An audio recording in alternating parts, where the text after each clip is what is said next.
He was homeless, exhausted, and sleeping in his car with his 7-year-old son when he stumbled upon an abandoned subway tunnel that became their only shelter from the freezing nights.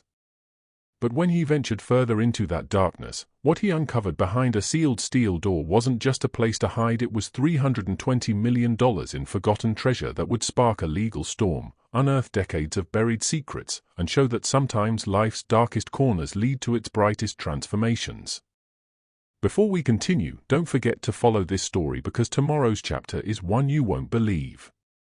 The glowing digits on the cracked dashboard of the 2004 Toyota Camry read 11:47 when Darius Cole finally eased into the far corner of the Maplewood Supermart parking lot.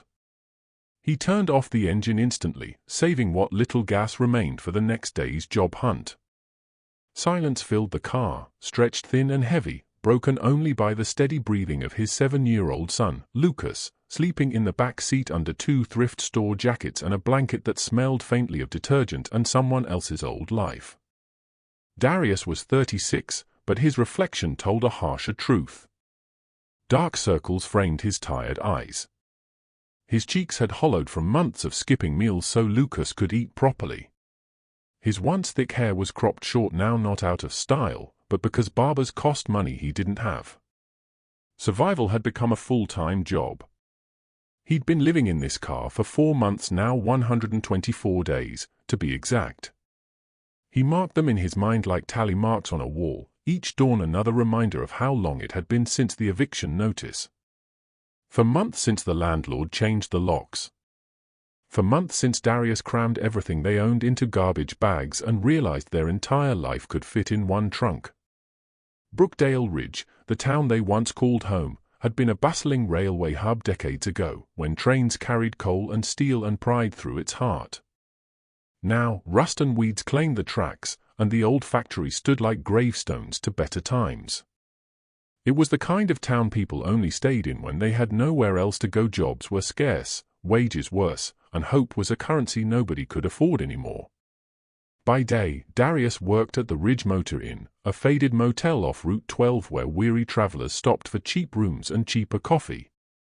The pay was $9.75 an hour, no benefits, no overtime. He hauled mattresses, scrubbed bathtubs, inhaled bleach fumes that stung his eyes, and still came home with barely enough for gas and dry cereal. 3 nights a week, he stocked shelves at the same supermart where he now parked to sleep. That job paid $11 an hour and came with the quiet pity of co-workers who pretended not to see him linger at the sink, splashing water on his face just to feel human again. He'd filled out government aid forms, sat in waiting rooms under flickering lights that buzzed with hopelessness, but the system didn't see people without addresses. Darius and Lucas lived in those overlooked spaces, invisible, forgotten, in between the lines. Lucas went to Brookdale Elementary, a red brick school 3 blocks from the old rail yard.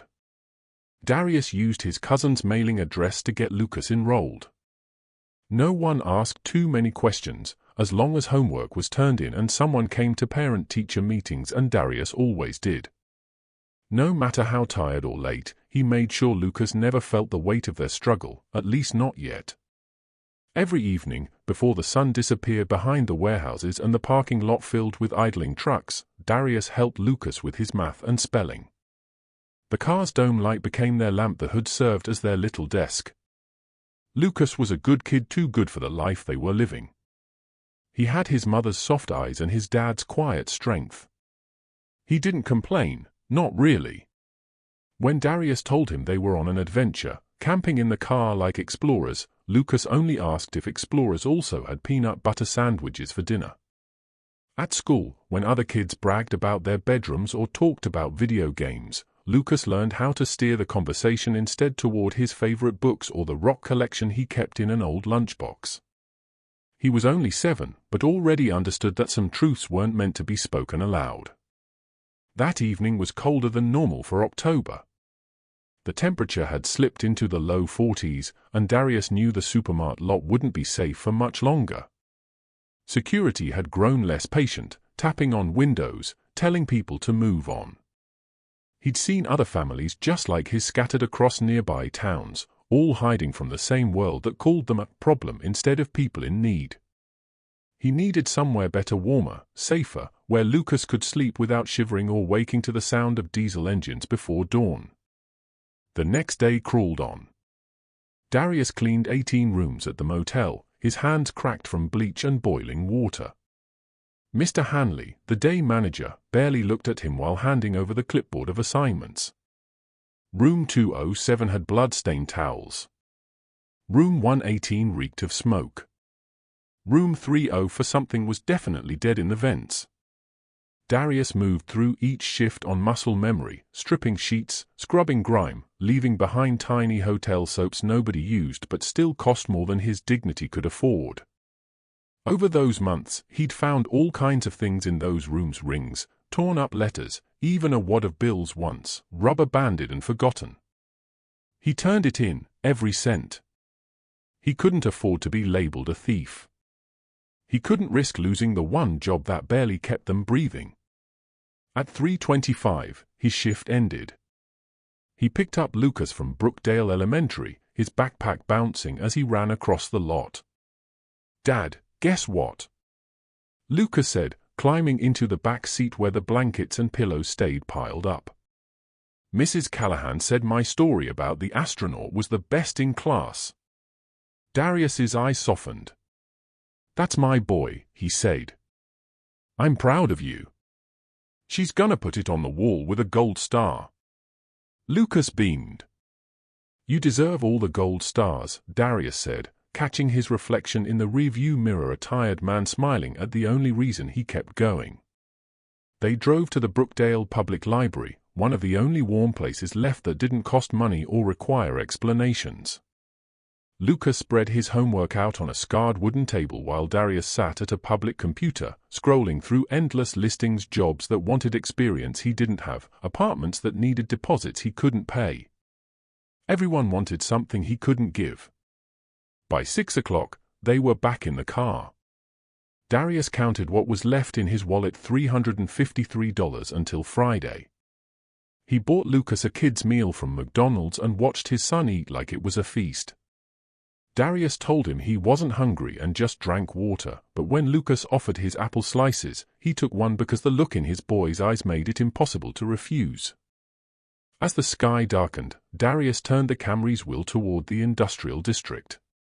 He couldn't risk another night under the supermart floodlights. The factories out there were long gone, their windows busted, their chimneys rising like tombstones against the dusky sky. The roads were cracked, forgotten, just like the people who still drove them. Weeds pushed through the broken asphalt, and the streetlights along the road had been dead for years. Just past the old Rivershore Lumber Works, where the pavement bent sharply and a sagging chain-link fence leaned into a ditch, Darius spotted something. It wasn't a real road, more like the ghost of one, a track where trucks once drove that was now overgrown but still just barely usable.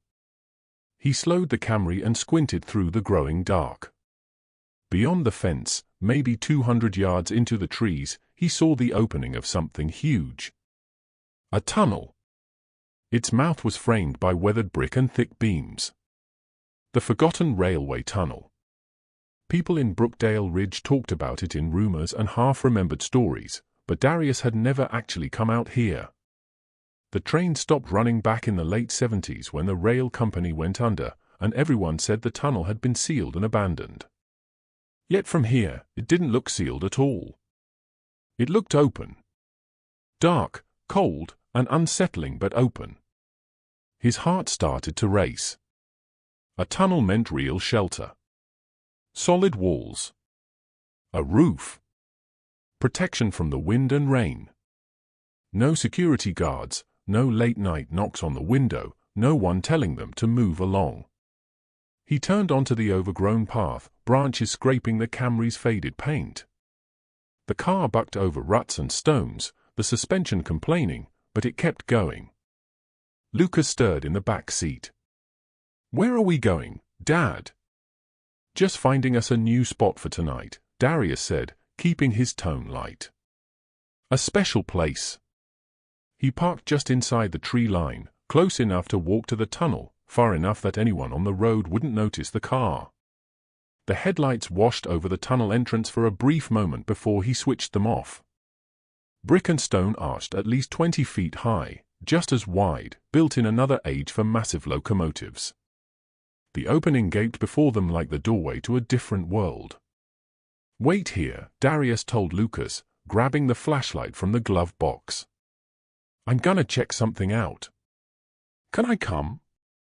"Not yet, buddy. Let me make sure it's safe first." Cold air hit him as he stepped out, his breath visible in the thin beam of the flashlight. Dead leaves crunched beneath his shoes while he walked toward the tunnel. Up close, it was even more impressive, a piece of engineering from another lifetime. The brickwork still held strong despite decades of neglect.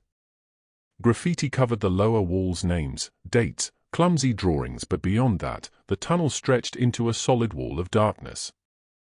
Darius stepped inside. The temperature dropped, but the air was dry. No wind, no rain. The ground was packed dirt and old gravel, mostly level beneath his feet.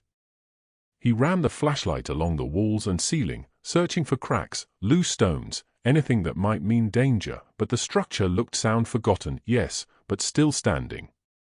He walked farther in, maybe 50 feet, his footsteps echoing softly in the hollow space. This could work. This could actually work. They could sleep here, at least for a while, until he scraped together enough money for a real place. It wasn't perfect, but it was better than a crowded parking lot. It was shelter. He was about to turn back when something ahead caught the edge of his flashlight beam. Maybe 100 feet deeper into the tunnel, the light flashed off something that didn't match the old brick or stone, something metal, sharp-edged and deliberate. He hesitated, then moved toward it, curiosity tugging him forward. As he got closer, his pulse hammered in his ears. Set into the tunnel wall was a door. Not a rotten wooden door or a rusted gate, but a heavy steel door like something from a secure bank or a restricted government site. It stood about 7 feet tall and 4 feet wide, painted a dark green that had dulled toward gray. Thick rivets lined the edges, and a massive locking mechanism jutted from the center. Darius stopped in front of it, breathing hard, thoughts racing. Why would a door like this exist in an abandoned railway tunnel? What could they possibly be hiding back here? And why did this one piece of metal look maintained while everything else around it rotted away? He reached out and pressed his fingers to the surface. The steel was ice-cold, solid, undeniably real. The handle was a heavy metal lever that refused to move, locked tight just like Darius expected. But when he looked closer at the mechanism, something didn't add up. The lock itself was old 1960s or 70s by the design, but there was no rust eating at the metal. The hinges, thick enough that each had to weigh dozens of pounds, gleamed with fresh grease that couldn't have been more than a few years old. Someone had been here. Recently. BBC +1. A chill slid down Darius's spine that had nothing to do with the October air. He stepped back from the door, his flashlight beam trembling slightly as it washed over the steel surface. This wasn't just an abandoned tunnel anymore. This was something active. Protected. Hidden on purpose. He turned and walked quickly toward the entrance, toward Lucas, toward the small comfort of their car. Even after he slid into the driver's seat and told his son they'd found a perfect spot for the night, even as he tried to shove the image of that door out of his mind, he knew the truth. He would come back. He needed to know what was behind it. They slept in the Camry that night, parked just inside the tree line with the tunnel's mouth visible through the windshield. Darius hardly slept at all. Every crack of a branch, every whisper of wind made him jump. Shadows shifted at the edge of his vision, and he kept asking himself if bringing Lucas here had been a terrible mistake. Lucas, though, slept peacefully, bundled under his blankets, his breath fogging the glass beside his face. At dawn, grey and cold, Darius drove Lucas to school like it was any other day. He went to the motel, cleaned his rooms, nodded when spoken to, and kept his head down. But his thoughts never left that tunnel or the steel door buried in its depths. Possibilities and dangers chased each other in circles inside his mind. That evening, After school pickup and their regular few hours at the library, he made up his mind. They were going back. This time, he wouldn't just stare at the door, he'd try to open it. He checked out a book on basic lockpicking from the library and watched a few tutorial videos on his phone while Lucas colored beside him, headphones in. On the way out of town, he stopped at a hardware store and bought the cheapest lockpick set he could find for $6, money he didn't really have but felt he couldn't afford not to spend. "Are we camping in the tunnel again?" Lucas asked as the car bumped along the overgrown path. "Yeah," Darius said. "And Dad's got to check on something tonight." "Think you can be my lookout?" "Stay in the car, and if you see anyone, honk the horn twice." "Okay." "Like a spy." "Exactly like a spy." Darius left him with a granola bar and his phone, a low-volume cartoon playing to keep him calm and occupied. Then he grabbed the flashlight and his new tools and headed into the tunnel with a different kind of determination. The steel door waited in the dark, silent and heavy, like it had been expecting him. He knelt in front of the lock, spreading the picks and tension wrench on the ground. His hands trembled partly from the cold, partly from the knowledge that this was definitely illegal. He'd never broken a law more serious than a parking ticket. But desperation had started rewriting the rules he thought he'd never cross. The first try was a mess. The pick slipped. His fingers fumbled. Nothing happened. He tried again, shifting the angle, adding tension the way the book and videos described. Still nothing. By the fourth attempt, sweat trickled down his spine despite the chill. By the seventh, his knuckles ached and his hands were cramping. On the 11th attempt, something changed. A faint click so soft he barely heard it, but he felt it through the tools. His heart kicked. He adjusted the tension, eased the pick, and felt one pin, then another, snap into place. A second later, the lock gave way with a deep, mechanical clunk that echoed through the tunnel like a gunshot. Darius froze, listening. No footsteps. No voices. No beep of a car horn from Lucas, just his own ragged breathing and the frantic pounding in his chest. Slowly, he stood, wrapped his fingers around the heavy lever, and pulled. The door swung inward more easily than he expected, hinges moving in near silence thanks to that fresh grease. Beyond it lay another kind of darkness, thicker and more complete than the tunnels. Darius stepped through the doorway, his flashlight slicing through the black. He found himself at the top of a narrow metal staircase, steep steps descending into a huge underground chamber he couldn't fully see yet, but could feel, like an open mouth waiting below. The air down here smelled different, dry and still, but not rotten. It reminded Darius of a quiet museum or an old library, that faint scent of time and dust and things preserved. He moved carefully down the metal stairs, one hand gripping the railing, his flashlight sweeping left and right. 10 steps. 15. 20. 30. Then his boots met solid concrete. He stood in what could only be called a vault, maybe 50 feet wide and twice as long, with a high arched ceiling disappearing into shadow. And everywhere he looked, there was stuff. Rows and rows of it. Small railway cars rested on narrow tracks that had no business existing this deep underground. Not full-size modern cars, but elegant, older passenger coaches, trimmed in polished wood and brass that glowed where his light touched. Along the walls, wooden crates were stacked in careful columns, each stamped with codes and numbers he didn't recognize. Glass display cases stood in neat lines, dusty but intact. Darius stepped up to the nearest case, barely remembering to breathe. Inside sat objects that clearly didn't belong in a forgotten tunnel. Silver serving pieces. Cut crystal decanters. Velvet-lined jewelry boxes. Ornate clocks with gold hands frozen in time. Each item rested behind a small handwritten card. He leaned in to read one. Tremorne and Langford Sterling Silver Tea Service, circa 1892. Estimated value $24,000. His hands began to shake so much he had to tighten his grip on the flashlight. He shuffled to the next case. This one held paintings, small canvases, maybe 12 by 16 inches, each in a carved gilded frame. The cards beneath them carried names that tugged at memories from school Mosso. Delon. Cassier. Beside each name, more numbers. $180,000, $260,000, $410,000. Darius's knees buckled. He dropped to the concrete, the flashlight clattering and rolling so its beam slashed sideways across glass and gold and silver and color. This wasn't some forgotten storage room. This was a hidden treasure hall, a private museum sealed away where no one would ever stumble across it, at least, no one was supposed to. He forced himself upright, muscles trembling, and kept going. At the far end of the chamber, he found a heavy wooden desk with a cracked leather chair pulled up to it. Papers lay spread across the surface, yellowed but neatly arranged.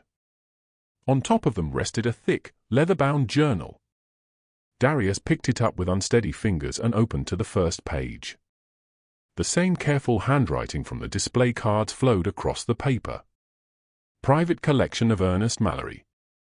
1976. He read the name aloud in a whisper, as if saying it too loudly might wake someone. Flipping through the journal, he found page after page describing each piece, where it came from, what was paid, which auction house or estate sale, why it deserved a place down here. It read like a love letter to history and craft, to beautiful things made by human hands and protected from time. Near the back, on a page dated July 19, 1978, there was one last entry. My health declines. My children know nothing of this chamber, and perhaps that is mercy. They would sell it all, scatter these treasures to wipe away debts and mistakes I never confessed. This collection was built with railway money on railway land, and here it shall remain until someone worthy discovers it. Should that day come, let them understand these are not mere possessions. They are history. They are memory. Proof that beauty endures, even when everything else is in ruins. Darius closed the journal, tears blurring his vision. He understood the part about ruins in a way this Ernest Mallory probably never imagined. He knew what it meant to have nothing, to measure days in full stomachs and empty tanks. Down here, surrounded by a fortune in art and antiques and silver, by his rough guess, something like $320 million in value, he knew with absolute certainty that his life had just split into before and after. He climbed the stairs slowly, every step echoing the weight of what he'd seen.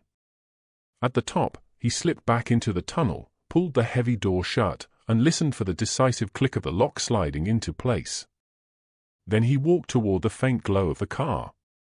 Lucas was still in the back seat, watching cartoons on the dimmed screen, completely unaware that his dad had just stepped into a hidden world and come back changed. Darius slid behind the wheel and stared at his own hands on the steering wheel, noticing the faint tremor that wouldn't stop.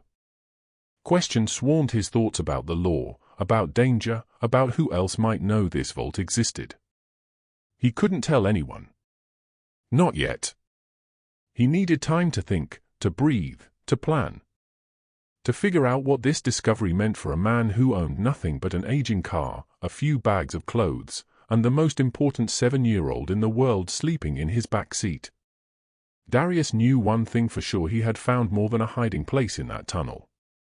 He had found a door to an entirely different life, whether he was brave enough to step through it or not. He didn't sleep that night. Every time he closed his eyes, he saw the underground vault again, the glint of silver, the painted train cars, the glass cases full of history piled in the dark like something from a dream he had no business entering. Lucas slept soundly in the back seat, wrapped in donated blankets, completely unaware that his dad had just stumbled onto enough wealth to change not only their future, but the future of everyone who came after them. Darius kept his eyes on the tunnel entrance through the windshield, watching the moonlight slide over bricks and shadows, his mind racing through 100-watt IFS. By sunrise, he'd made up his mind. He had to go back. He needed to see it again, to prove to himself it was real and not some vision born out of hunger and fear. And he needed to record it, every crate, every car, every piece, as proof before he even thought about telling another soul. After dropping Lucas at school, Darius called the motel and said he was sick. In 4 years of working there, he'd shown up with a fever, a twisted ankle, even the flu. But today, bleaching bathroom tiles came second to what waited under that hill.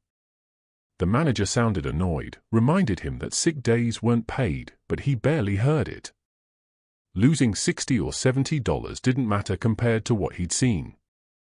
He drove back to the tunnel with his phone fully charged, a cheap spiral notebook from the dollar store, and a pen borrowed from the library front desk.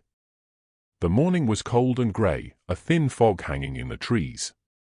In daylight, the tunnel mouth looked less like a monster and more like what it had always been: old brick and timber, another forgotten piece of Brookdale Ridge's dead rail history. He parked in the same place, scanned the empty road to be sure he was alone, and walked into the cool dim. The steel door waited where he had left it, massive and unmoving. His hands were steadier now as he worked the lock. The mechanism responded more easily, like a puzzle he already half knew how to solve. The door opened, he slipped inside, and descended the metal steps back into the vault. The beam of his flashlight swept across the chamber and his breath caught all over again. It was real. Every last impossible bit of it. God help him, it was all real. He began with the rail cars. There were 4 of them resting on narrow tracks that stretched the length of the underground room. They weren't full-size locomotives, but they definitely weren't toys. They looked like 1/3 scale passenger cars, built with obsessive detail. The first was painted a deep burgundy with gold trim, real glass in its windows and bronze wheels beneath. A brass plate on the side read, "Baltimore and Eastern Railway Presidential Coach, 1865. Darius circled it slowly, snapping picture after picture with his phone. Through the windows, he could see tiny red velvet seats, paneled wood walls, miniature oil lamps fixed in place. It looked like something a president might have ridden in. Given the date, one might even have done just that. He scribbled in his notebook.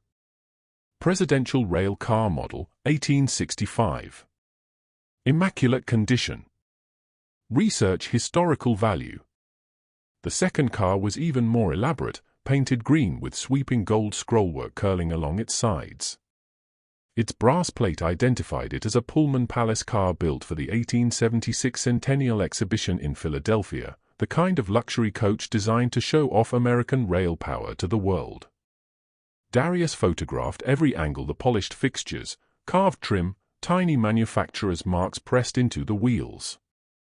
He'd seen car auctions on TV. New classic vehicles could go for millions, but these weren't regular antiques. These were hand-built slices of American rail history, preserved in secret beneath an old town, waiting for someone desperate enough and maybe foolish enough to find them. The third and fourth cars were from the early 1900s, slightly more modern, but just as stunning. One was a miniature luxury dining car, its tiny tables set with real china and silver, every place setting perfectly arranged. The other was a sleeping car, its little berths made up with real linens and folded blankets, like a frozen hotel on rails. Darius spent nearly 2 hours on the rail cars alone, snapping hundreds of photos and filling page after page in his notebook with dates, markings, and every detail he could see. Then he turned to the crates. They lined the walls in careful rows, maybe 60 or 70 in all, some wooden, some metal, each stamped with stenciled letters and numbers that meant nothing to him. He picked one at random and pried it open with a screwdriver from the Camry's emergency kit. Inside, cushioned in yellowed 1977 newspaper, were porcelain figurines, not cheap souvenirs, but delicate, museum-quality pieces. Dancers in flowing gowns, shepherds and their flocks, nobles in powdered wigs, all packed with almost obsessive care. He lifted one figure, a ballerina frozen mid-pirouette, her painted face calm and flawless. On the base was the mark of crossed swords, a symbol even he recognized from documentaries and old collector shows as belonging to a famed German porcelain maker. He photographed it from several angles, then wrapped it back and moved on. Another crate held books, leather-bound first editions from the 1800s and early 1900s, their edges gilded and worn. The next was full of silver serving trays, candlesticks, full tea sets, tarnished but solid and whole. Darius fell into a rhythm: open, inspect, photograph, note, close. The deeper he went, the stranger the inventory became: rolled canvases, small sculptures swaddled in canvas, full china sets in fitted boxes, Civil War-era medals, antique jewelry that glittered even under a weak flashlight, a velvet tray packed with pocket watches, each one its own tiny machine, and brittle hand-drawn maps whose edges crumbled when touched. By about midday, his phone battery had dropped to 42% and his notebook was already half full. He had barely scratched the surface. He climbed back up the stairs, ate the granola bar he'd saved, and went right back down. Next were the main display cases, and as he approached the first one, his stomach knotted with equal parts excitement and dread. These were clearly the showpieces, the things too valuable or fragile to trust to crates. In the steadier beam of his light, the Tremorne and Langford tea service gleamed behind glass, its silver body covered in curling engravings. Nearby, the small paintings, those Mosso, Delaune, and Cassier works, hung in a temperature-controlled case with labels detailing their provenance and estimated values, but it was the third case that stopped him cold. Inside were objects he recognized from late-night documentaries and history articles he'd read on his phone: a World War II officer's dress sword with an eagle and swastika emblem on the hilt, a wooden box lined with medals and badges, including iron crosses, and sepia photographs in ornate frames showing bombed-out buildings and faces from another century. The card below them read, "World War II Collection. Various recovered items. Provenance uncertain. Estimated value unknown. Recovered." Darius knew what that word might really mean: items taken in war, art, and valuables that were supposed to be returned to families who never saw them again. His mind flashed to stories of Nazi-looted treasure and missing collections scattered across Europe. Had Ernest Mallory bought these legitimately at auctions and estate sales, or were some of them pieces that should have gone back to descendants and museums? His hand shook as he photographed every item in the case. The find that once felt like salvation now tangled with unease and questions about ownership and right and wrong. Still, he pushed himself onward. There would be time later to wrestle with the ethics. For now, he needed a record of everything this hidden chamber contained. The fourth case held even more paintings. The fifth line stays with me: this vault is theirs only if they find it and prove themselves worthy. Until then, it belongs to the past and to the quiet. Darius stood over the desk, blinking at the last lines of the letter, his throat tight. The folder crackled in his hands. The paintings in the fourth case behind him were larger and even more famous than the smaller works he'd already seen. His art knowledge came mostly from library books and documentaries, but even he recognized some of the names and styles. A soft, shimmering riverside scene labeled as a work by Renoir, a rough, swirling landscape identified as an early Van Gogh sketch, and a haunting figure study noted as a small Picasso from his Blue period. The value cards beneath them listed numbers that barely made sense to him: $850,000. $1.2 million. $3.7 million. He moved through the remaining cases in a daze, taking photos of glittering jewelry sets, stacks of rare coins, engraved firearms, and illuminated manuscripts that looked like they belonged in some national archive instead of a secret hole under a forgotten town. Every case revealed something more unlikely than the last. By the time he drifted back to the desk at the rear of the chamber, his phone battery had dropped to 12%, and his photo counter showed more than 900 images. Even the desk itself, a heavy mahogany piece with brass pulls and intricate inlay from the late 1800s, deserved a museum tag. But it was what rested on top and inside it that mattered most. He picked up the leather-bound journal he had skimmed the night before and read it slowly this time. Ernest Mallory had begun the collection in 1953, after returning from Europe where he'd worked on post-war railway reconstruction. His early entries were meticulous, every purchase, every provenance, every price noted with the precision of an engineer. The presidential rail coach had come from an estate sale in Baltimore. The Pullman exhibition car originated from a Chicago collector drowning in debt. The paintings had been bought from galleries in New York and Paris. The porcelain came from a Boston widow whose diplomat husband had spent years abroad. But as the decades passed, the tone of the journal shifted. By the 1960s, Mallory was using intermediaries, brokers, and private dealers who asked no questions and offered no paperwork. The World War II pieces appeared in a 1968 entry, described only as a European acquisition, various sources, documentation incomplete. Darius felt his earlier suspicions settle into something heavier. Some of this collection was clean. Some of it clearly was not. In the desk drawers, he found more journals covering different years. One, from 1959, described how Mallory had commissioned this underground vault a handpicked construction crew from out of state, paid in cash, sworn to secrecy. The rail tunnel above had been left idle 3 years earlier when the Rivershaw line shut down, and as a majority shareholder, Mallory had quietly claimed this section of land and infrastructure as his own project. No one questioned him. No one else even knew this chamber existed. A later journal from 1975 showed his handwriting growing weaker, the entries shorter. He wrote about failing health, about medicine that left his thoughts foggy, children who only called when they were short on money, and a wife gone a decade who would have loathed this secret hoard. He described his decision to seal the vault and let it sleep until someone, someday, might find it and understand what he had tried rightly or wrongly to preserve. At the very bottom of the drawer, in a manila folder, Darius found a final document, a handwritten letter addressed to no one, dated July 25, 1978, 6 days before Ernest Mallory's fatal heart attack at 73. He unfolded it carefully and read aloud into the empty chamber, his voice echoing. To whoever finds this place, if anyone ever does, my name is Ernest Mallory, and I have spent 25 years building this collection. Some objects I acquired by proper means through auctions and private sales. Others reached me through channels I am not proud of, bought from men who treated history as just another commodity. I told myself I was rescuing these things, saving them from destruction or neglect. Perhaps that is partly true. Perhaps I was only a wealthy man feeding a selfish obsession. I am no longer certain. My family knows nothing of this vault. They will inherit my railway shares, my properties, my respectable holdings. The rest.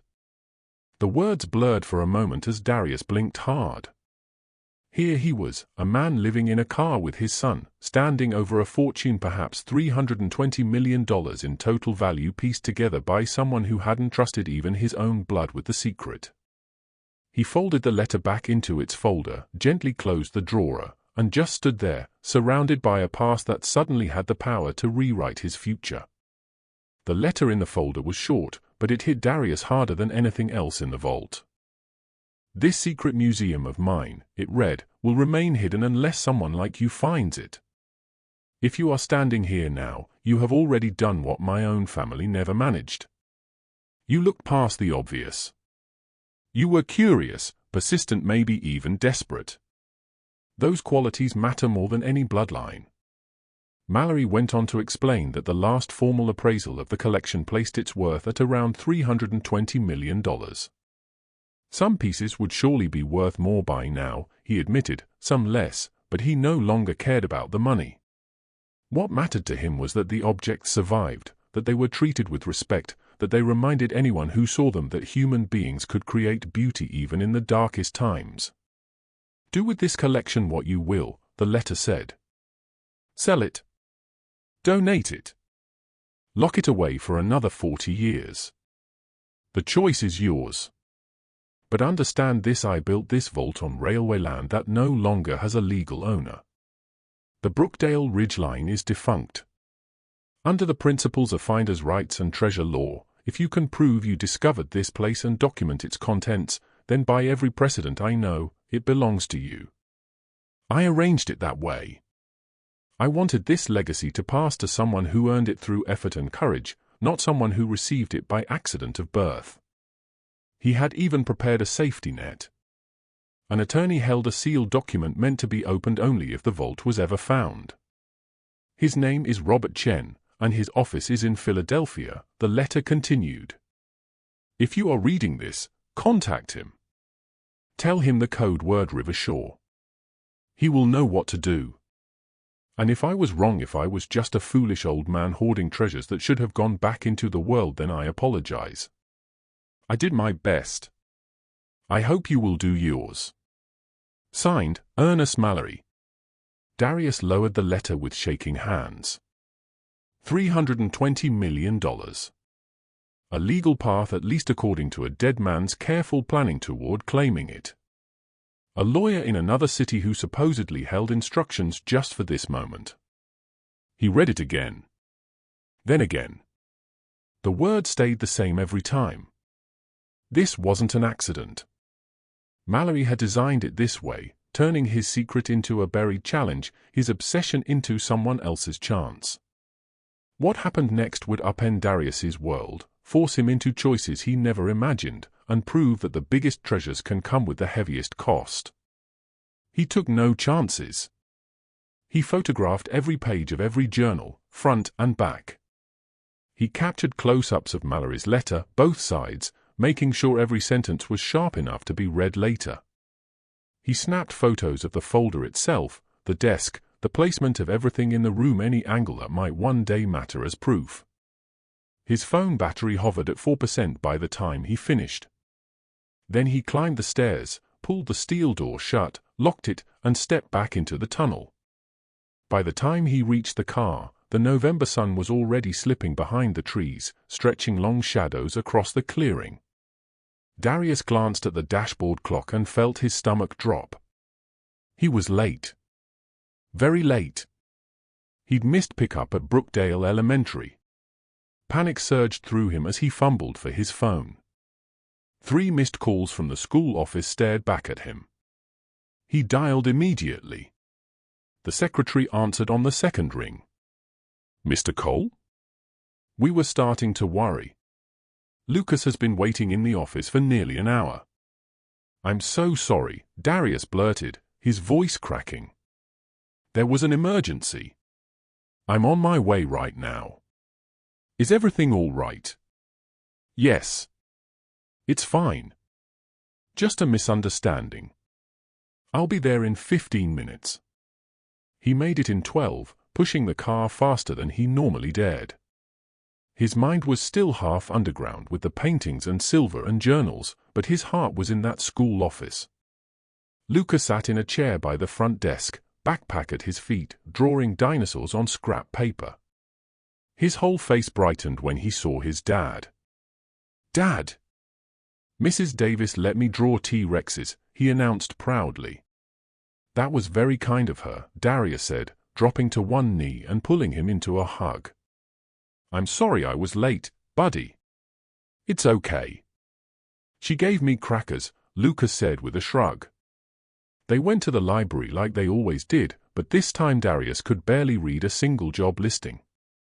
The words on the screen swam in front of his eyes. His thoughts kept circling back to cold concrete, polished silver, paintings worth more than he'd earn in 20 lifetimes, and a letter from a dead man telling him that, for once in his life, everything might legally fall in his favor. He had proof now. Photos. Notes. Names. A code word. And a decision that could change everything for better or for worse. Darius had a name, a law firm, and a dead man's promise. What he didn't have yet was the courage to believe any of it could actually work for someone like him.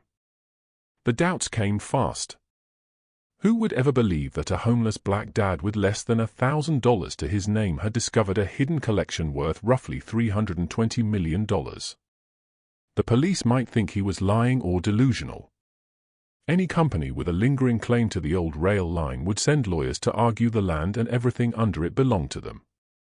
If Mallory's descendants were still wealthy and well-connected, they would almost certainly fight him in court.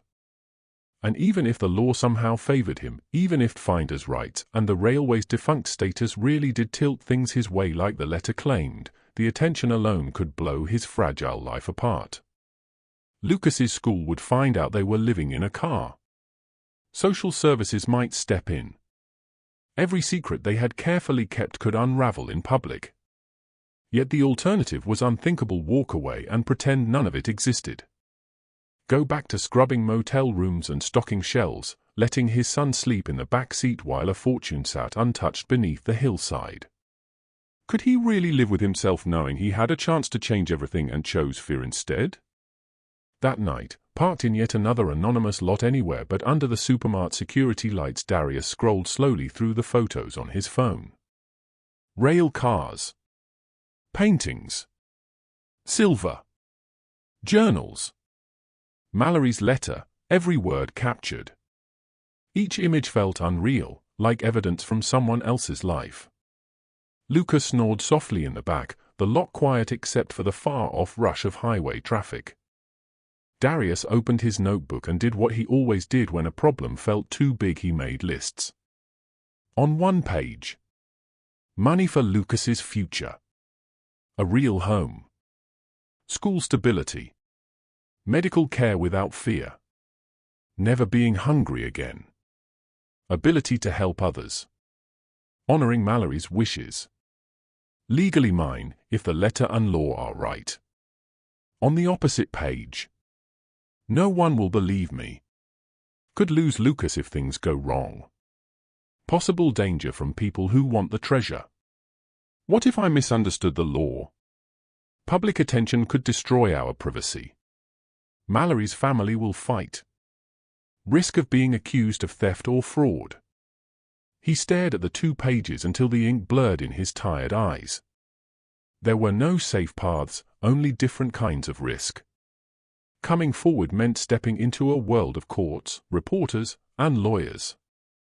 Staying silent meant condemning them both to a life that was slowly grinding him down. He pictured Lucas offering him apple slices so he wouldn't go hungry. He thought about the gold star on his astronaut story, the dinosaur drawings in the school office, the way his son said we're on an adventure instead of we're homeless because that was the script Darius had given him. Then he thought about what kind of father he wanted to be: the one who stayed small and scared, or the one who took a terrifying chance for his child's future. By midnight, the choice had crystallized. He would call the attorney, this Robert Chen in Philadelphia. He would show every photo, every note. If the legal structure really existed, if Mallory had truly carved out a way for a stranger to claim this collection, then Darius would fight for it. Not because he thought he was special, but because he'd done what the letter demanded. He'd found the vault, documented it, and refused to look away. The next morning, after dropping Lucas at school, he sat in the library parking lot with his hands trembling around his phone. He had already looked up the firm's number, a small estate and property practice in downtown Philadelphia, founded in the early 1970s, still operating decades later. He dialed. The phone rang once. Twice. 3 times. 4. Then a receptionist picked up. Chen and Associates. How may I direct your call? Darius swallowed against a dry throat. I need to speak with Robert Chen, please. It's about one of his old clients. Ernest Mallory. A pause. Mr. Mallory passed away quite some time ago. I know, Darius said quickly. But I think he left behind a sealed document. Instructions. About a vault. There was another pause, longer this time, and Darius could hear the low murmur of office sounds in the background. Hold, please, the receptionist said. Do not hang up. The pause stretched longer this time. Hold, please. Elevator music droned on for what felt like forever. Darius's heart pounded against his chest. Finally, a man's voice came on, older, measured, cautious. This is Robert Chen. Who's speaking? My name is Darius Cole, he said, voice steady despite the knot in his stomach. I'm calling from Brookdale Ridge. I found something that belonged to Ernest Mallory. He left a letter saying to contact you that you'd have documents. The code word is Rivershore. Silence dragged on the line so long Darius thought it had dropped. Then Chen exhaled slowly, like a man surfacing after decades underwater. My God, he murmured. I never believed this day would come. Darius's hand shook so badly he gripped the phone tighter. So it's real? The letter, the setup, all of it. Yes, Chen replied, his tone gaining strength. It's real. Ernest came to me in 1977 with the oddest request of my career. He had me store a sealed envelope, not to be opened unless someone gave that exact code word. Might be a year, he said. Might be never. I've kept it locked away for over 4 decades. What does it say? I don't know yet. Instructions say I open it only with the finder present. That's you. He paused. Mr. Cole, do you grasp what you've uncovered? I think so, Darius whispered. But I need confirmation. If his letter holds up legally. When can you get to Philadelphia? Darius glanced at the dashboard clock, the gas needle hovering near empty, his wallet holding just $43. I have a son. Jobs. It's not simple. Mr. Cole, Chen cut in kindly, if you found what I suspect, your troubles are behind you. Drive here. I'll meet you tomorrow. Here's the address. Darius scribbled it in his notebook, letters shaky but clear. After hanging up, he sat frozen in the car for 20 minutes, breath shallow, mind reeling. Then he called the motel and quit. Called Supermart and quit. Pulled his last cash from an ATM, filled the tank, and headed east. By school pickup, he'd crossed state lines. He told Lucas they were off on a big adventure to the city. Can we see cool stuff, Dad? Lucas asked. Darius promised they would. That night, parked at a rest stop outside Harrisburg, Darius barely slept. The vault, the letter, the lawyer who had guarded a secret for generations, they looped in his head. Tomorrow, everything shifted. No path back now. He'd cracked the door open. Time to step through. Chen's office sat on the 3rd floor of a sturdy brick building in downtown Philadelphia, the kind that looked timeless. The elevator creaked as it carried Darius and Lucas up. The hall smelled of aged paper and polish. Darius's palms sweated as he knocked on the frosted glass door. Chen and Associates, Estate Law. A receptionist in her 60s welcomed them with a smile and led them to a conference room. Lucas settled at the table's far end, coloring happily from a book she'd provided, while Darius waited, pulse thundering in his ears. Robert Chen entered, and Darius blinked at his age, mid-80s at least, snow-white hair, deliberate steps. He wore an old-school 3-piece suit, eyes keen behind wire glasses that pinned Darius in place like a spotlight. Mr. Cole, Chen said, offering a firm handshake. Thank you for coming. I've waited decades for this. Darius rose, tugging at his cleanest shirt, a worn button-down wash that morning in a truck stop sink. Thanks for seeing us. I know this sounds insane. Insane? Chen's faint smile held no judgment. Not at all. My dear, Chen said, settling into his chair and opening a battered leather briefcase, I've practiced law for over 60 years. Families tear each other apart over teapots, men brawl in court over driveways. Ernest Mallory's request was peculiar, but far from the wildest I've handled. He leaned in. First, I must confirm details. You mentioned a discovery in Brookdale Ridge. Describe it. Darius pulled out his phone, fingers unsteady. An underground vault below an old subway tunnel. Filled with model rail cars, paintings, antiques, historical artifacts, all catalogued in journals. And a letter to the finder, signed by Mallory, directing me to you with the code word. Chen examined the photos as Darius scrolled, cars gleaming under dust, silver sets, provenance cards, the letter's crisp text. When the screen showed Mallory's handwriting, Chen polished his glasses slowly, a telltale pause to steady himself. "May I?" Darius handed over the phone. Chen spent 20 minutes scrutinizing every image, zooming on inscriptions, scanning journal pages. Finally, he placed it down, eyes holding a rare gleam. "Mr. Cole, do you realize what this is?" "I believe so," Darius murmured. Mallory valued it near $320 million. "Claimed the finder owns it legally." Chen nodded deliberately. "Precisely. In 1977, Ernest approached me with a rare set-up a treasure trove claim under common law principles." Darius shook his head. "When property lies hidden on accessible land with no traceable owner, the discoverer holds superior title," Chen explained. Ernest was terminally ill, estranged from his heirs, what he called scavengers circling. He refused to let them touch his collection, so he buried it.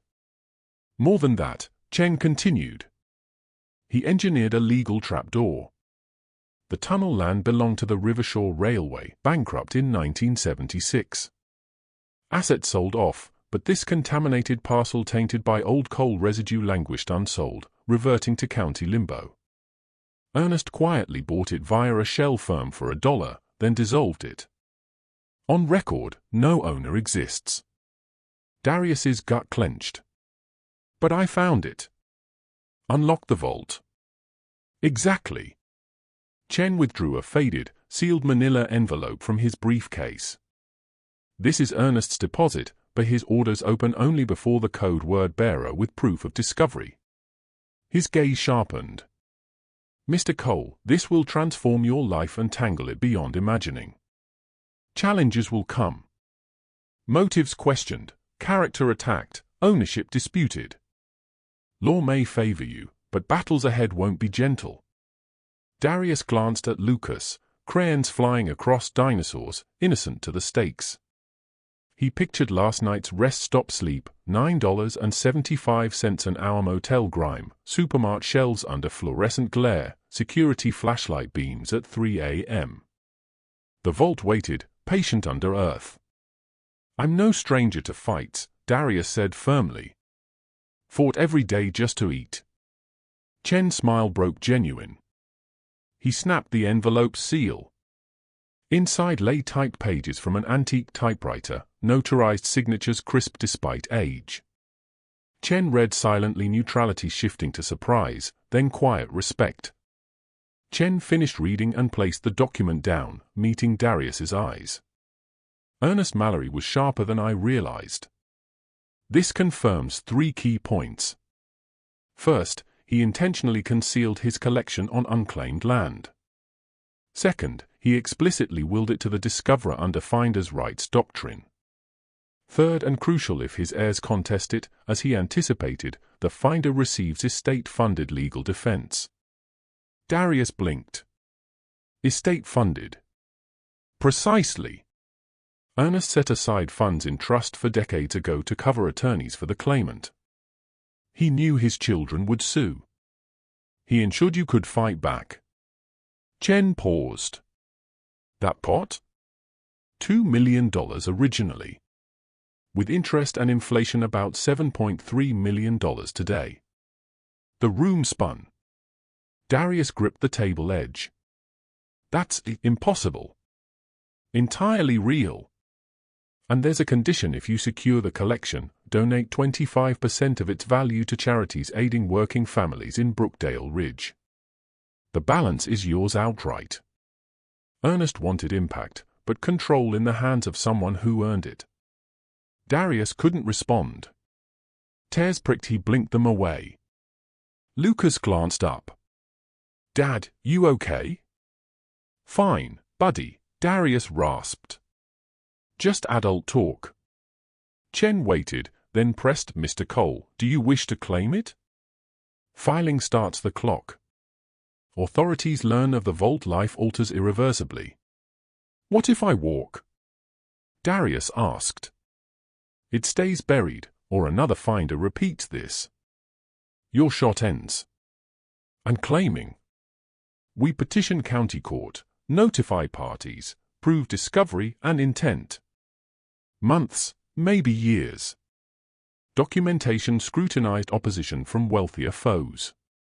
Darius eyed Lucas's drawing father and son hand in hand under a sun. He envisioned stability, not car seats. "File it," he said. "I found it. It's mine. Won't quit without battle." Chen nodded approvingly. "Then we start." Preparation took 3 days. Darius and Lucas stayed in a no-questions daily rate motel near Philly. Chen drafted petitions, scanned photos, built the case with precision. Day for filing at county court. Chaos erupted. Local news broke first. Homeless dad stakes claim to $320 million tunnel trove, sympathetic yet doubting hoax. National outlets followed by morning TV crews swarmed Chen's office by lunch. Darius watched his face flash on screens, labeled "struggling single father, dubious find." Dread built. He'd expected scrutiny, but this felt like exposure. Chen urged silence until legally solid. Staying quiet screamed guilt, though. Opposition hit hard and fast. Within 48 hours of filing, 3 counterclaims landed.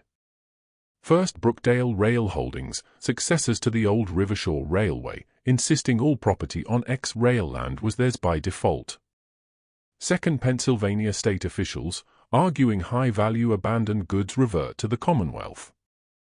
Third, and ugliest, the Malley heirs, Ernest's grown children from Connecticut and Massachusetts, claiming inheritance rights. Their elite firm, billing more hourly than Darius earned yearly, branded him a thief, fraud, opportunist, fabricating proof to rob the dead. Darius scanned the briefs in Chen's conference room, nausea rising. They'd unearthed his evictions, bounced checks, late bills. Contacted Lucas's school about the fake address. Grilled ex-co-workers, twisting quiet guy into shady loner. "They're shredding my name," Darius said flatly. Chen nodded darkly. Classic playbook. Facts fail? Smear the finder. But Mr. Cole, their arguments crumble. Mallory's letter is ironclad. Land titles a mess, no auto inheritance. They'll stall with cash, betting you'll fold or take pennies. "I can't battle 3 powerhouse firms," Darius muttered. No rent money left. Ernest's trust pays $7.3 million for defense, remember? We build airtight witnesses, experts, unchallenged docs. Need a specialist for David versus Goliath property fights. Chen slid over a card. Contacted her already. Sarah Reeves, civil rights lawyer.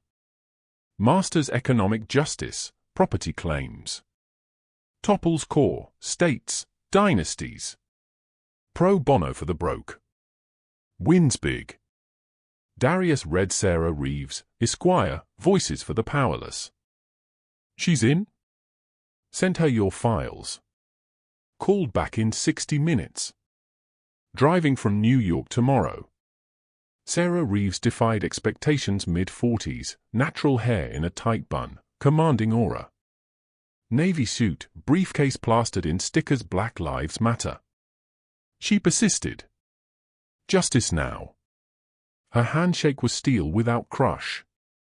Voice? Pure conviction. Mr. Cole reviewed everything. Complex, high stakes, my wheelhouse. She unpacked a fat folder. Strong footing, treasure on ownerless turf, donors explicit, finder rights intent. But foes have deep pockets. Expect delays, motions, smears to grind you down. They'll drown us in motions and smear you personally. Powers go to when law fails, Sarah said. Chen warned me, Darius replied quietly. Good. But they don't know I've chased cases like this forever. Proving treasure law isn't elite club turf. Showing everyday folks overlooked, dismissed hold rights too. She locked eyes. I'm in if you're fighting for justice, not just cash. Win right, we set precedent. Desperation doesn't bar fairness. Darius felt a knot in his chest unwind. I'm all in.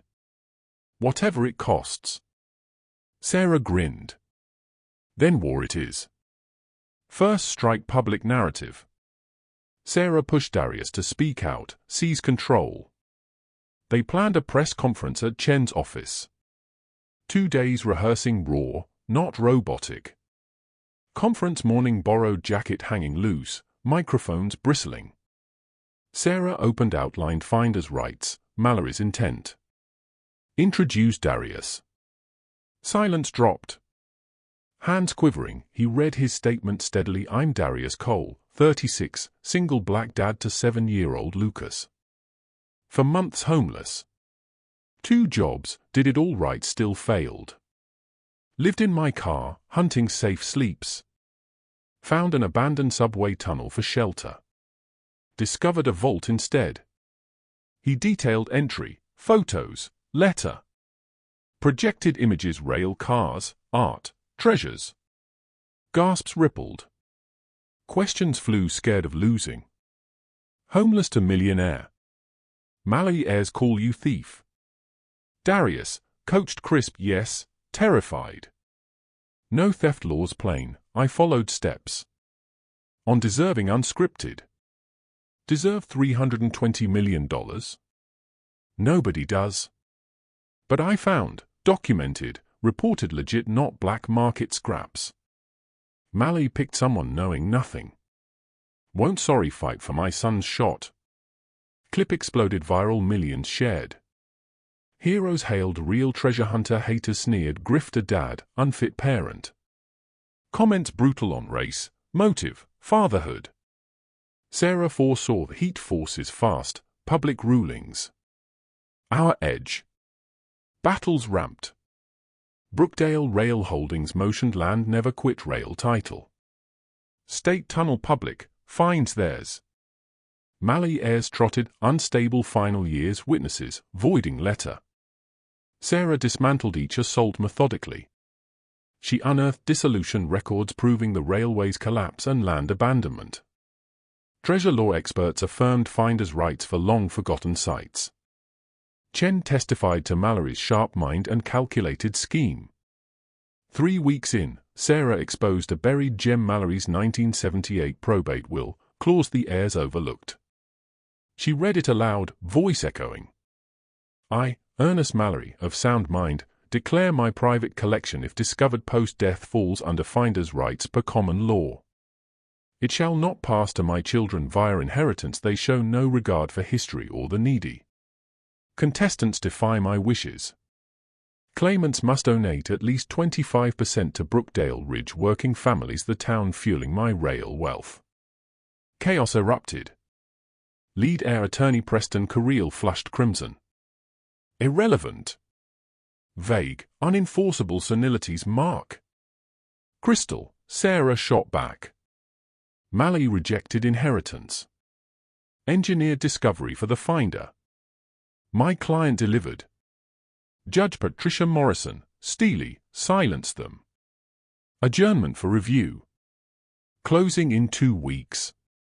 To Darius, precedent looms, Mr. Cole. Favor you? Heirs dread stranger claims on secrets. Against? Finder's rights dies. Weighty. I grasp it, Your Honor, Darius said, gut twisting. Seeking only legal due. Outside, press mobbed. Darius ducked behind Sarah until a voice sliced, thief. Robbing our blood. A woman in her 60s, poised fury, Mallory's daughter. Sarah steered away, she advanced. Dad built that over lifetimes. Yours? Zero claim. Darius halted, months of strained snapping. He didn't want you. Wrote it plain. Wonder why? She blanched. Security intervened. Sarah hustled him to the car. Shaking hit. Shoulder VE snapped. Should, Sarah insisted. Showed spine. Court needs that fire. Defiance cost. That night tires slashed at the motel lot. Next day anonymous envelope, 3 words scrawled. 2 days later, Child Protective Services arrived, an anonymous tip alleging Lucas's neglect, Darius an unfit father exploiting his son for gain. The visit crushed him worst yet. A caseworker knocked at their motel door, questioned Lucas, who clung terrified about sleep spots, meals, harm. Professional but probing, she left, vowing a report routine, if all checks out. Darius shattered that night, sobbing in the bathroom post Lucas's sleep. Sarah, alerted by management, found him. Sat silent beside. "They're taking him," he choked. "Weaponizing this nightmare." "No," Sarah vowed. "Retaliation timing screens it. Prove it in court. You're inheriting wealth agencies, no. No removal from a dad securing futures. What if we lose? Appeal. Federal if needed. Fight till victory or end. Justice demands it, you earn it." "Why you?" Darius asked. Sarah's sad smile grew up. Car-bound too. Different streets, same invisibility. Mom juggled jobs, roofs failed. Swore as lawyer battle for her kind. Yours. You're seen now. 2 weeks to closings dragged eternal. Darius upgraded motel's kitchenette, solid locks. Sarah obsessed counter-arguments mapped. Chen triple-check docs. Hearing day same ill-fit blazer, Sarah at side. Opponents dominated Mallory Ayres trio tables, slick suit smug. State board. Brookdale rails Chicago council poised. Courtroom brim press, locals, viral followers.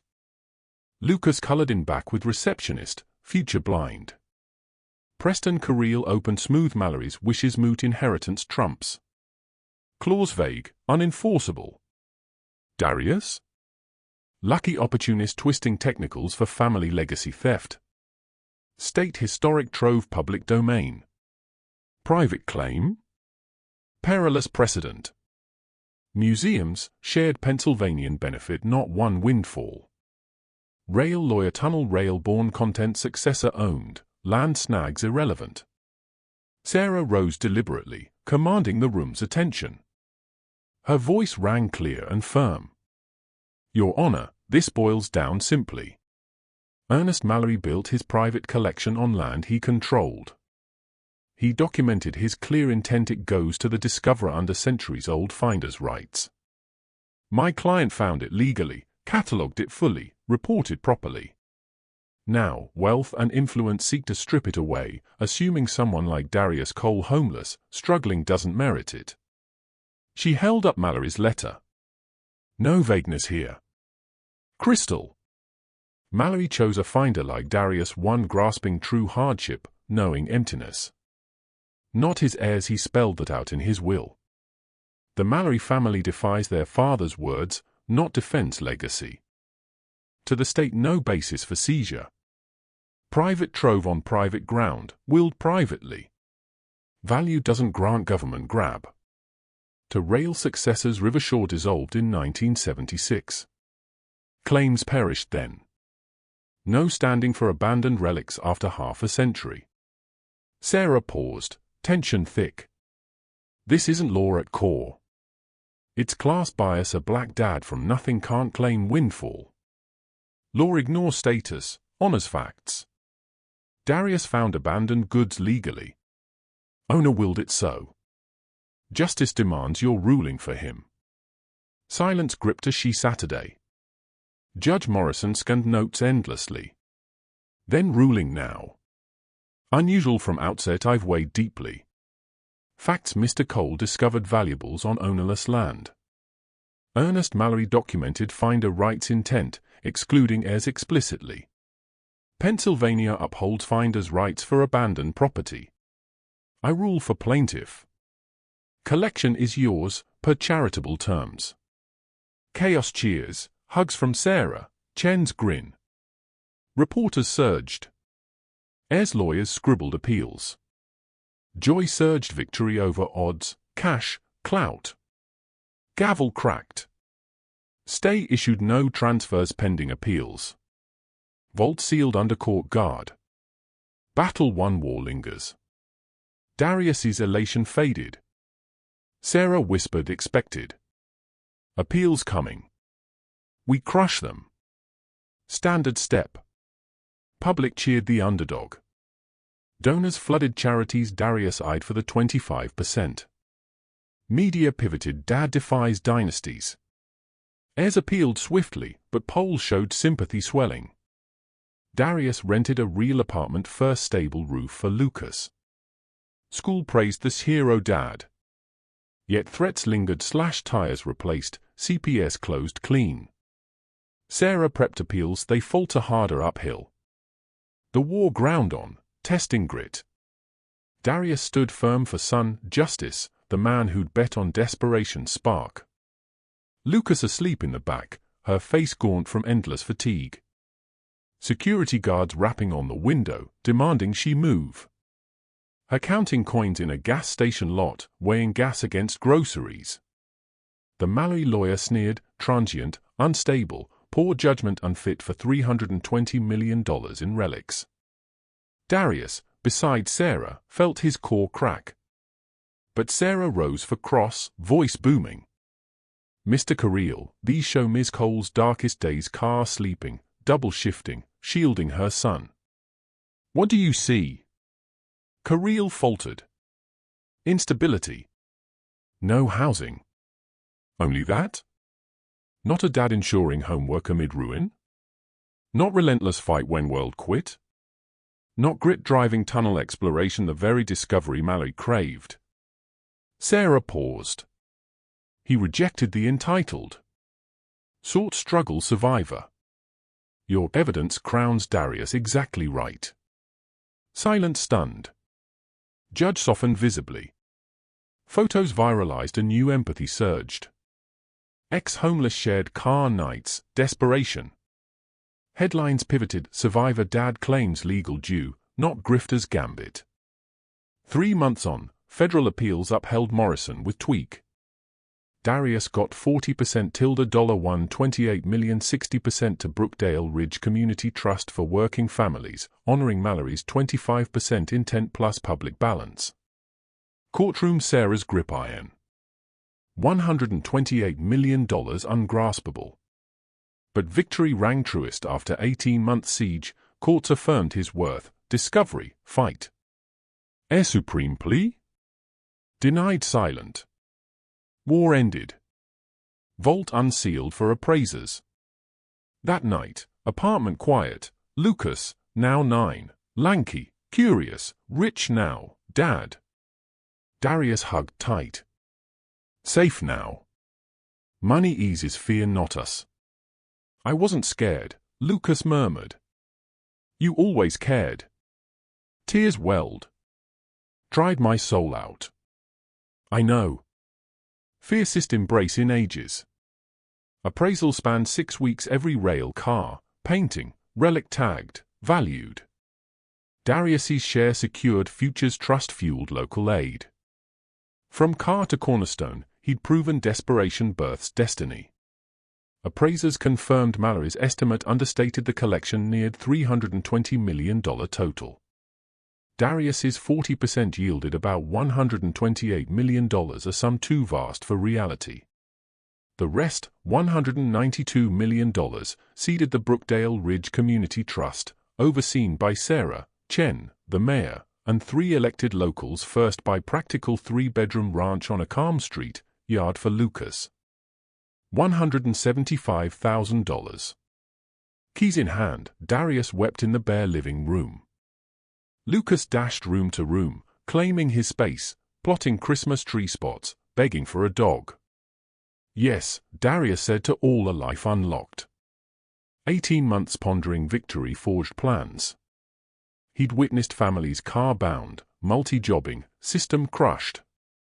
Change what he could for reachables. 6 months post-ruling, Brookdale Hope Center launched. He bought a shuttered factory, 20,000 square foot, idle since 2008. Mills died.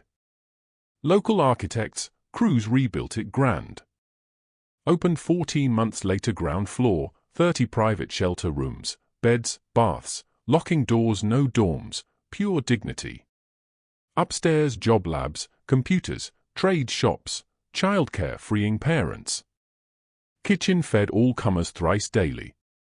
Clinic with volunteer docs.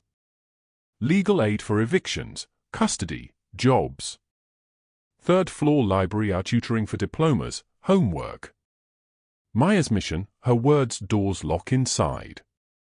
Meals unbegged. Builds upward. No car sleeps.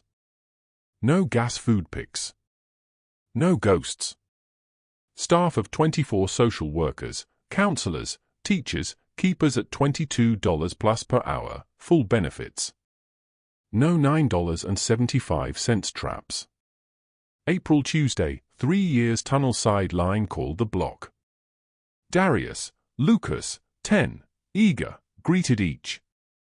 Single dads mirroring his old hollow. Jobless mill vets. VA lost soldiers. Foster-aged teens adrift. To every I've stood your spot.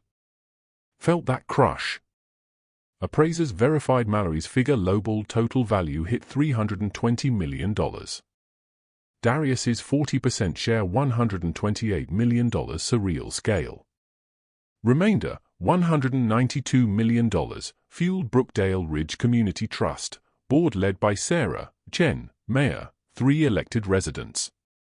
Sensible by 3-bedroom ranch, quiet yard for Lucas. $175,000.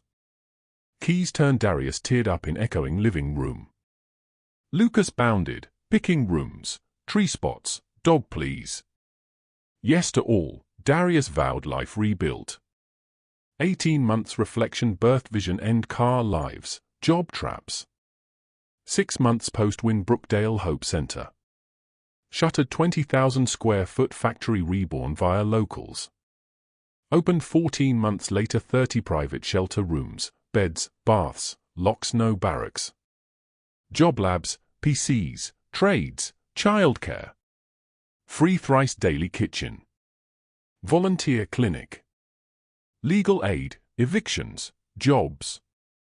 Library our tutoring. Mission, Darius's words locks inside. Unbegged meals. Upward shots. No car nights. No gas food binds. No unseen. 24 staff counselors, teachers at $22 plus per hour, benefits. No poverty cycles. April Tuesday, tunnel anniversary eve Q snaked. Darius, Lucas, 10, welcomed all Echo moms, dads, mill lost, vets, foster exits. I've been there. Crush fades. Month 1 437 served. Shelters short-term meals, training daily. Childcare packed legal saved evictions, unlocked vet benefits. Vault climate sealed entrance. Mallory Heritage Museum. $18 million, 2 years brick restored, first 100-foot gallery on rail glory photos of boomtown trains, mills 3,000 souls, rock blast engineering interactives. Secure descent curated vault lit rail cars, gleaming brass cases of art, silver, porcelain, labeled histories. Hushed group sword. Darius's touch alcove of his saga. Car pics, Walmart vigils, hood homework, journals raw. Placard hidden 45 years for needs finder.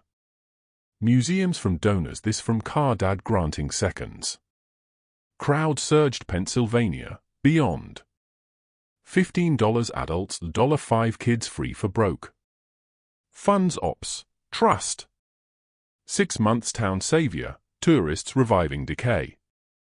$192 million yielded $7M yearly. Sarah chaired board school tech teachers business grants refilled shops roads pipes fixed. 3 years on store windows lit coffee, books, hardware, all-day diner. Scores rose crime fell. Families returned jobs, homes, hope reborn. Darius emerged as a quiet public voice, speaking at conferences on poverty and housing, testifying for living wages, featured in docs on inequality and finders' rights, always grounding in his truth, a dad who fought for his boy. Lucas bloomed, yet rooted. Monthly Hope Center shifts, meals, tutoring. He knew shelter families by name, their tales mirrors of their past. At 11, Darius showed the stored Camry. They sat inside, he shared car nights, fears, grit. Why keep it? Forgets proof. Wealth fades, struggle shapes us. Luckier, not better. Duty calls. Lucas traced homework here. You gave last granola, hungry yourself. Tears fell, embrace eternal. All again, for you. Town rallied at reborn, tunnel gardens, benches, playground. Mayor hailed rebirth. Sarah Justice's fire. Chen, 90, walker bound, Mallory's dream surpassed. Darius, 40, strong, MIC in hand, Lucas tall beside, beaming. For years back, voice firm, car sleeping, double jobbing, unseen. Tunnel? Warmth hoped. Vault? Unimagined pivot. Paused, eyes misting. Mallory hoarded 25 years for needs finder. Deserve $128 million. Now. But found, fought, honored Hope Center 2000 plus aided, homes, meals, skills. Museum tourists revive decay. Gestured horizons. Not me special. One shot. That's universal need. Crowd hushed. Treasure tales thrill, but real? Survival to stewardship. From nothing, we rebuilt for all. Cheers erupted, town alive, legacy etched. The real story belongs to all of us. What happens when one person spots the struggling and says they're worth the lift? Ernest Mallory could have willed his collection to museums or kin, but he hid it for someone overlooked like Darius, betting on grit over gold. Now Darius pays it forward, seeing the unseen and offering, you count. Your fight counts. Build better. He glanced at Lucas. My boy did homework on our car hood. Now? His own desk. No miracle, that's baseline. Every kid needs a desk. Every family, walls. Every soul, respect. If this vault fuels that, even in one fading town, Mallory's dream lives. Applause swelled from murmurs to thunder. Folks rose, some weeping. Darius stepped back, moved. Sarah embraced him. You reshaped it all, she murmured. We did, Darius replied. Together. Sun dipped over Brookdale Ridge as crowds lingered, savoring. Darius and Lucas watched dusk claim the tunnel, now museum, the revived streets, a town theirs not by cash, but choice. Fight. Stay. Build. Lucas tugged. Home, Dad. Home. The word warmed eternally. They headed to the polished Camry, still theirs, stored as memory. Darius paused at the roof, recalling Lot prayers for rescue. It arrived twisted, raw, real, rippling to hundreds once invisible. Inside, Lucas buckled up. They cruised past glowing Hope Center, lively Main Street diners, the school awaiting 6th grade. Driveway gleamed, house welcomed. Lucas dove into reading in his room space, peace earned. Darius brewed tea, eyed the budding yard garden. Mallory loomed in, mind collector of beauty, history's guardian, stranger truster. That leap ignited all. Treasure? Not vault stuff. Second chances forged. Sun secure, nourished, cherished. Town pulsing alive. Desperate souls hearing at Hope Center, you matter. Seen. Help here. Dawn broke to alarm, not carts or semis. Kitchen breakfast brewed. School drop-off in a car, that's just transport. Years on, Darius's quiet force endured speeches, testimonies, docs, always the dad who endured for his boy. Brookdale bloomed, struggles eased. From tunnel dark to daylight deeds, one find proved desperation forges destiny.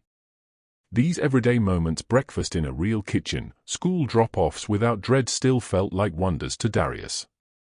He hoped they always would. At a board meeting, expansion talks buzzed: mental health counseling, dental clinic. Shelter waitlists swelled. Darius approved funds swiftly, the power still surreal. On rounds, Jennifer, 26, with her toddler, beamed: "Thanks, Mr. Cole. 2 weeks here landed a dental receptionist gig. Childcare lets me breathe." "Perfect start," Darius said. "Proud of you." "I's Misty," she asked. "True you were homeless?" "For months, car with Lucas." "How'd I push on?" "You didn't know it'd turn." Truth woke daily. Next step, next. "You're doing it fighting for her?" "That's all." "You built the door," she said. "You walked through." Parent conference, Lucas aced grades, model kid. Teacher shared his courage essay, Mama's hero, car days, tunnel, courts. Final lines, Mom says courage is scared but doing it. Fought for us, now others. Heroes persist. Darius pocketed it, reread in the car, messy script charting survival to stewardship. Tears fell. Dinner duo, Lucas chattered science projects, birthday invites. Movie snuggled, peace dreamed in desperation. Bedtime hugged, miss old car days, Dad? Just us. Missed simple as VS World. Not fear, hunger, you're brave, pretend. Protected me. Like you me. Kiss forehead, no shields needed now. Safe. Home. Read essay? Meant it. You're my hero. Tears flowed, embrace endless. Yours too. Anyone finds treasure brave enough for dark. Real wealth isn't gold or relics or fortunes in vaults. It's second chances, locking doors from inside, kids dreaming fearless. Darius Cole grasped that in a tunnel's shadow, a sealed chamber, courtrooms fire, and every quiet dawn since. Desperation forges wonders, not luck, but grit, pushing when paths vanish, battling titans deeming you unworthy, honoring roots eternal. As Darius dimmed Lucas's light, padding through warm halls, there's alone, Mallory's letter echoed. Humanity crafts beauty amid shadows. Not just artifacts, art, craft, past. True splendor? What they birthed housed kin, sparked jobs, revived town, reshaped fates. He'd claimed $320 millions trove. Built infinities beyond compassion's chain, hopes weave, proof no soul desperate, unseen, dismissed lies irredeemable. One door. One leap. One brave soul piercing dark claims light beyond. Next 2 more tales of grit triumphing odds. Stay for the journey.